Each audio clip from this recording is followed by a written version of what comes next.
you're all witnesses to this. I said privately and publicly. The happiest 5 years my family and I spent in our lives was the time we spent in Hong Kong.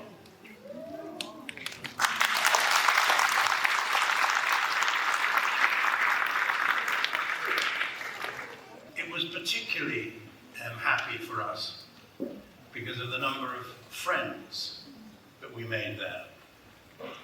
Because it is, of course, a 1 in a million cities. A beautiful city with fantastic architecture and great food. And I'm told they even make egg tarts. And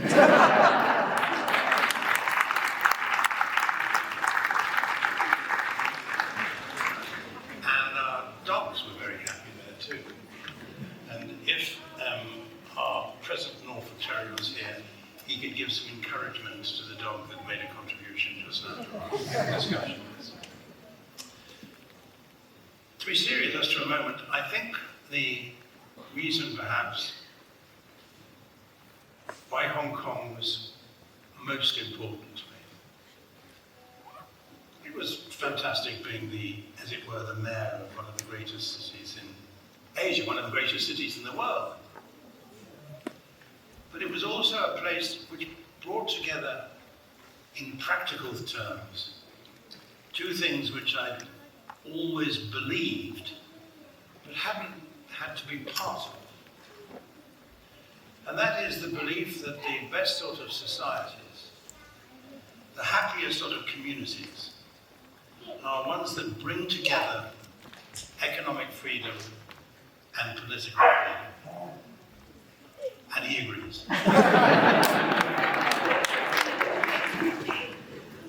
But that's what Hong Kong has done in an extraordinary way,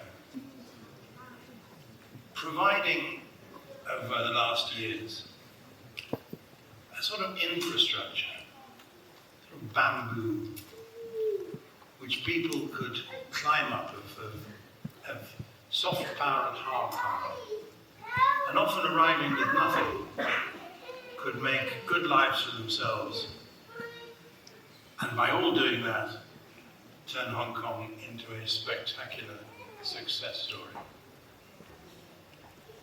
It was an astonishing success for Chinese hard work and for values which I believe, though the Communist Party in China doesn't, are universal. Why are they universal? Because humanity is universal. And I think that's one of the reasons why the Chinese Communist Party is incapable of reforming itself, is that it doesn't understand that fundamental issue about human beings. So the first thing I wanted to say was that I feel hugely fortunate that I was able to spend 5 years in Hong Kong. The second thing I want to say is about a difficult truth about the job I had to do in Hong Kong. You know the way in which the British acquired Hong Kong in the 19th century. Not something which would be at all morally or politically acceptable today.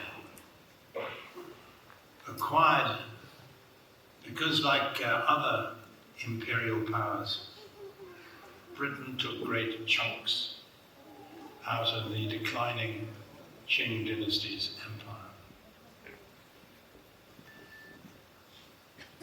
So I wouldn't go back and argue that the way Hong Kong had become a British colony. But I would say that as a British colony, it did fantastically well because it was a Chinese city. One of the most foolish things that the Communist Party have done in the last few years is in writing a new curriculum, history curriculum for schools, have argued that Hong Kong was never a British colony. It was simply an occupied territory.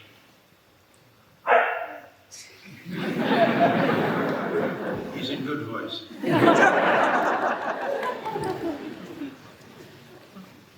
I wonder who they think occupied the territory. Overwhelmingly, the people I worked with in Hong Kong, who were Chinese patriots but didn't feel obliged to express their patriotism through a love of the Communist Party. Why were those people occupying Hong Kong? Because they were refugees, overwhelmingly, from events in modern communist China. In my diaries, I talk about visiting a mental hospital in the New Territories, quite near the time when I left. And I was walking down a passage between the porter cabins. And as I'm walking past one of them, a Chinese gentleman is middle-aged, I guess, very smartly dressed in a three-piece suit, rattles the wire and says, "Bang Ting Hong," he said, "Governor, could you come and answer a question for me?" And to the horror of my bodyguards and civil servants and the doctors with me, I walked across. And he said, "Tell me this, Governor," he said, "would you agree that Britain is the oldest parliamentary democracy in the world?" And I said, "Well, I don't boast, of course, but yes, I suppose I would accept that." And he said, "And would you agree that the Chinese Communist Party is the last great tyranny, totalitarian state in the world?" And I said, "Well, I'm too much of a diplomat to say that, but I wouldn't necessarily disagree with you." So he said to me, "Could you explain this? How is it that the oldest democracy in the world handed over to the largest contemporary totalitarian state the people of free Hong Kong without ever asking them what they thought?"